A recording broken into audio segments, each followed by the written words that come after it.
दान घाटी से शुरू होकर राधा कुंड तक की दिव्य यात्रा देखी थी, जहां हमने गिरिराज महाराज की महिमा और भक्तों की आस्था को जाना।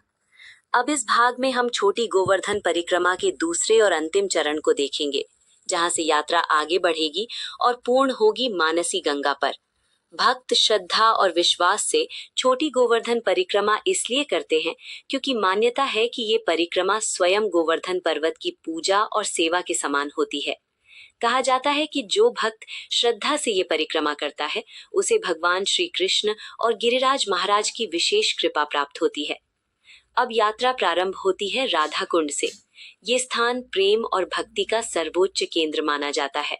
मान्यता है कि यहाँ स्नान करने से भक्त को श्री राधा रानी की विशेष कृपा प्राप्त होती है। भक्त यहाँ दीपदान और जल अर्पण करके अपनी यात्रा आगे बढ़ाते हैं। राधा कुंड के सामने स्थित है श्याम कुंड। ये वो स्थान माना जाता है जहाँ श्री कृष्ण ने अरिष्टासुर वध के बाद पवित्र कुंड का निर्माण किया था। दोनों कुंडों का संयुक्त दर्शन भक्तों को आध्यात्मिक शांति और दिव्य प्रेम प्रदान करता है। परिक्रमा मार्ग में आगे बढ़ते हुए भक्त ललिता कुंड और अष्ट सखी स्थलों के दर्शन करते हैं। ये स्थान श्री राधा रानी की प्रिय सखियों की सेवा और प्रेम का प्रतीक माना जाता है। आगे यात्रा में आता है कुसुम सरोवर। ये अत्यंत सुंदर और शांत स्थान है। मान्यता है कि यहाँ श्री राधा रानी और उनकी सखियां फूल चुनने आया करती थीं। भक्त यहाँ भजन और ध्यान करके आध्यात्मिक आनंद प्राप्त करते हैं। परिक्रमा मार्ग में आगे स्थित है नारद कुंड। ये स्थान देवर्षि नारद की तपस्थली माना जाता है। कथा के अनुसार यहाँ नारद जी ने श्री राधा कृष्ण की सेवा प्राप्त करने के लिए कठोर तपस्या की थी। अब भक्त पहुँचते हैं मुखारविंद स्थल पर। ये स्थान गोवर्धन महाराज के मुख का प्रतीक माना जाता है। भक्त यहाँ दूध, जल और पुष्प अर्पित करके गिरिराज महाराज की सेवा करते हैं। अंत में भक्त पहुँचते हैं मानसी गंगा। ये गोवर्धन परिक्रमा का मुख्य और अंतिम पड़ाव माना जाता है। मान्यता है कि इस गंगा का प्राकट्य स्वयं श्री कृष्ण के मन से हुआ था। भक्त यहाँ स्नान, दीपदान और पूजा करके अपनी परिक्रमा पूर्ण करते हैं। गोवर्धन परिक्रमा केवल एक यात्रा नहीं है, बल्कि ये भगवान के प्रेम और भक्ति से जुड़ने का मार्ग है। जो भक्त श्रद्धा और विश्वास से ये परिक्रमा करता है, उसके जीवन में सुख, शांति और दिव्य कृपा बनी रहती है। राधे राधे। गिरिराज महाराज की जय।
राधा कुंड से होते हुए अब हम पहुंच चुके हैं श्याम कुंड।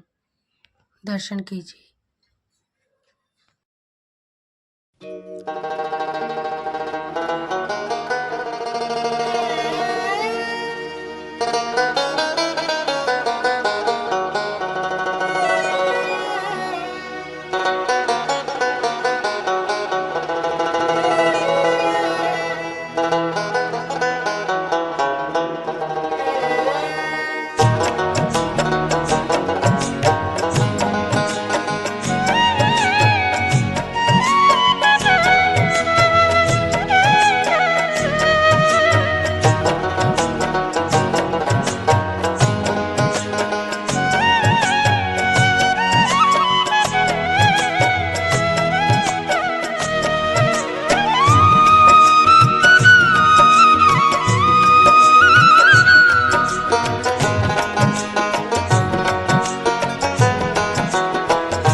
सूरत मधुर बतियाँ कटीली भौदावा की सुधर सूरत मधुर बतियाँ लटक गर्दन की मन बसिया हमारे श्याम श्यामा की लटक गर्दन की मन बसिया हमारे श्याम श्यामा की अनुपम माधुरी जोरी हमारे श्याम श्यामा की।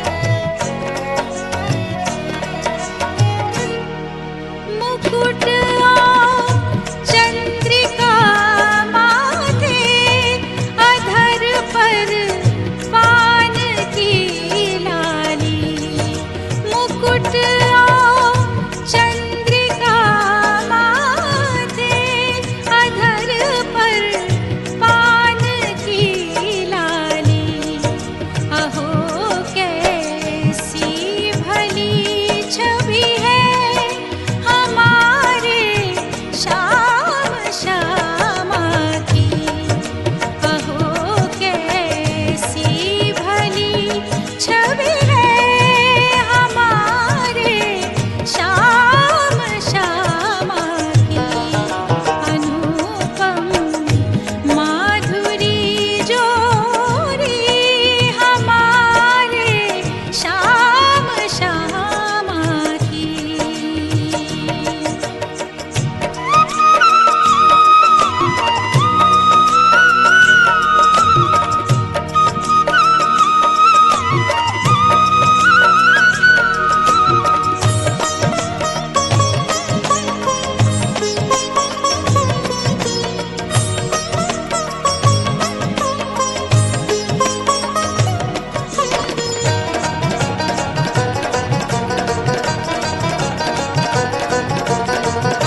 कुछ लाल साधन की, नहीं निर्वाण की इच्छा।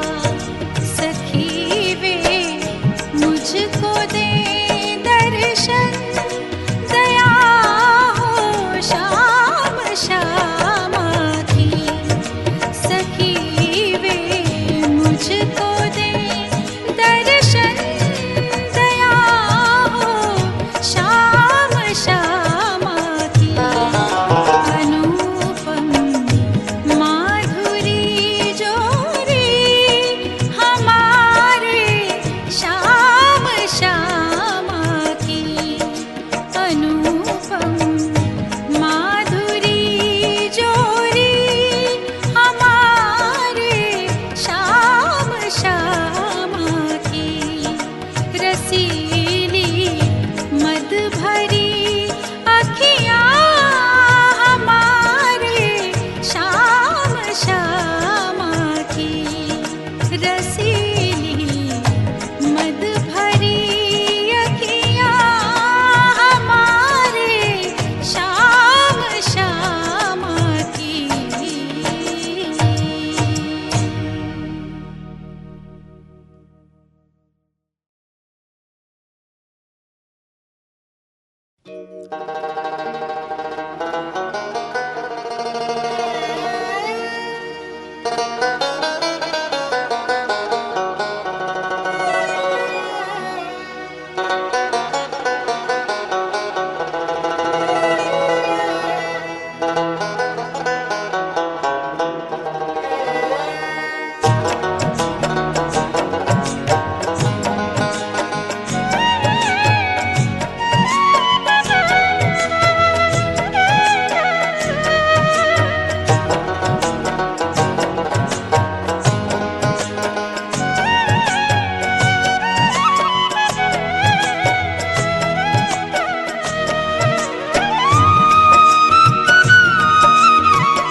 अनुपम माधुरी जोरी हमारे श्याम श्यामा की।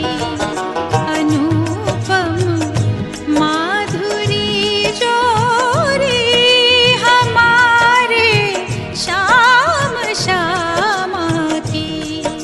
रसीली मद भरी अखियाँ हमारे श्याम श्यामा की। रसीली मद भरी अखियाँ हमारे श्याम श्यामा की।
लटक गर्दन की मन बसिया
पहुंच चुके हैं ब्रज के अत्यंत सुंदर और पवित्र स्थल कुसुम सरोवर पर।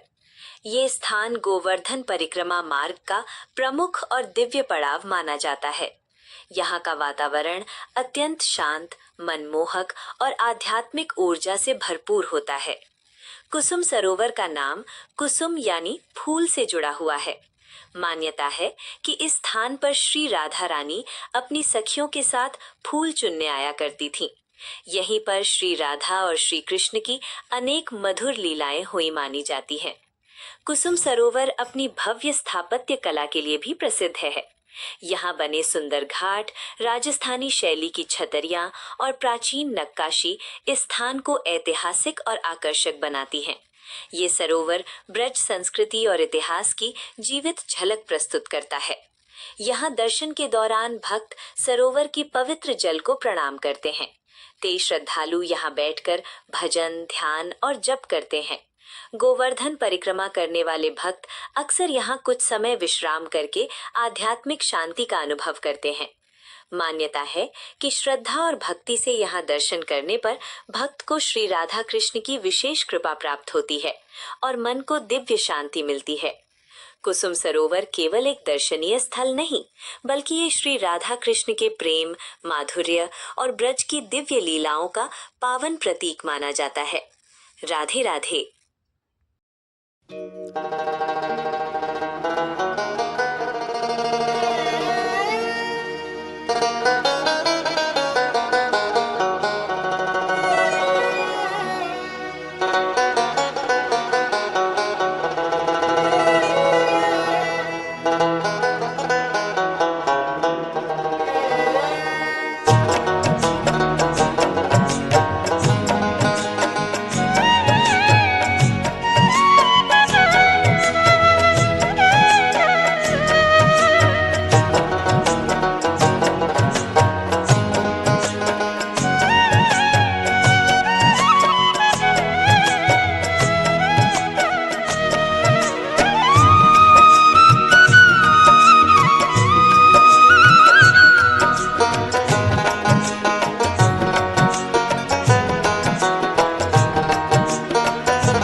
भरी अखियाँ हमारे शाम शामा की, रसीली मद भरी अखियाँ हमारे शाम शामा की।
शा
हम पहुंच चुके हैं गोवर्धन परिक्रमा के अत्यंत पवित्र और श्रद्धा के केंद्र गिरिराज मुखारविंद पर। ये स्थान भक्तों के लिए विशेष महत्व रखता है क्योंकि इसे स्वयं गोवर्धन पर्वत का मुख स्वरूप माना जाता है। भक्त यहाँ गिरिराज महाराज को साक्षात भगवान के रूप में पूजते हैं। मान्यता है कि गोवर्धन पर्वत भगवान श्री कृष्ण का दिव्य स्वरूप है। इसी कारण भक्त यहाँ अत्यंत श्रद्धा और प्रेम से पूजा अर्चना करते हैं। मुखारविंद स्थल पर भक्त दूध, जल, पुष्प और तुलसी अर्पित करते हैं। कई श्रद्धालु यहाँ गिरिराज महाराज का अभिषेक भी करते हैं और परिक्रमा करके अपनी भक्ति प्रकट करते हैं। कथा के अनुसार जब भगवान श्री कृष्ण ने इंद्रदेव के अभिमान को समाप्त करने के लिए गोवर्धन पर्वत को उठाया था, तब से ये पर्वत ब्रजवासियों और भक्तों के लिए रक्षा और कृपा का प्रतीक माना जाता है। ये स्थान सेवा, समर्पण और आस्था का केंद्र माना जाता है। भक्त यहाँ गिरिराज महाराज से अपने जीवन की सुख समृद्धि और आध्यात्मिक उन्नति की प्रार्थना करते हैं। मान्यता है कि जो भक्त श्रद्धा और विश्वास से यहाँ दर्शन करता है, उस पर गिरिराज महाराज की विशेष कृपा बनी रहती है और उसके जीवन की बाधाएं दूर होती हैं। गिरिराज मुखारविंद केवल एक पूजा स्थल नहीं, बल्कि ये भगवान की कृपा, संरक्षण और भक्ति का जीवंत प्रतीक माना जाता है।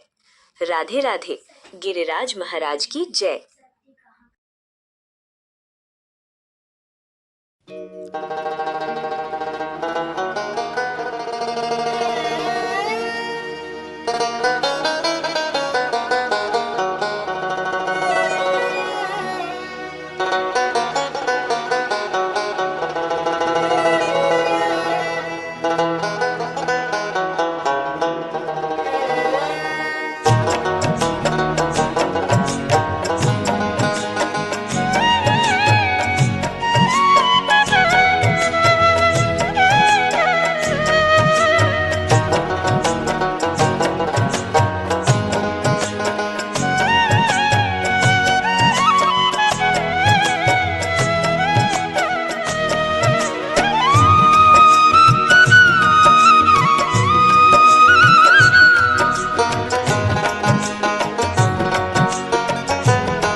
श्यामा की अनुपम माधुरी जोरी हमारे श्याम श्यामा की।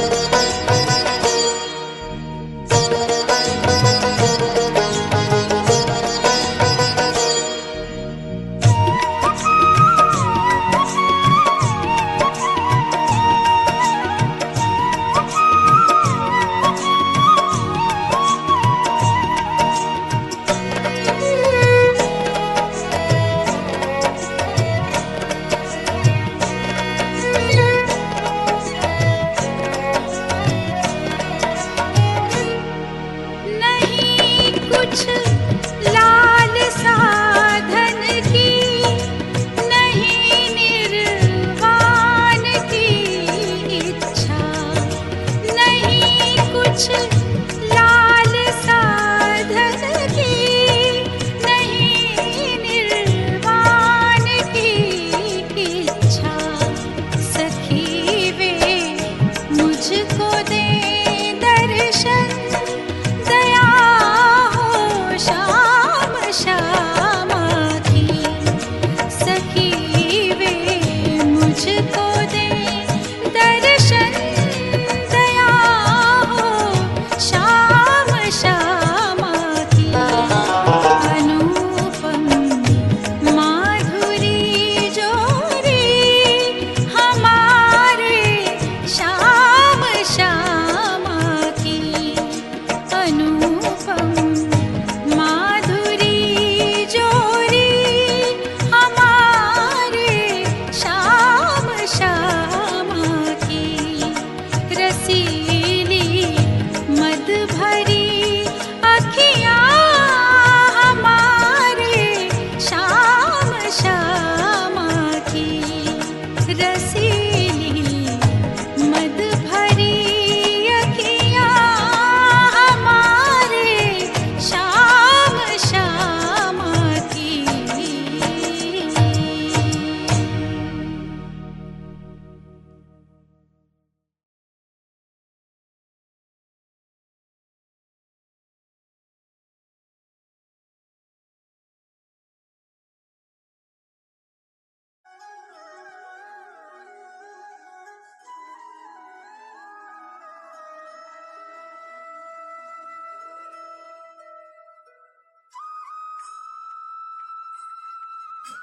अब हम पहुंच चुके हैं गोवर्धन परिक्रमा के अत्यंत पवित्र और मुख्य स्थल मानसी गंगा पर।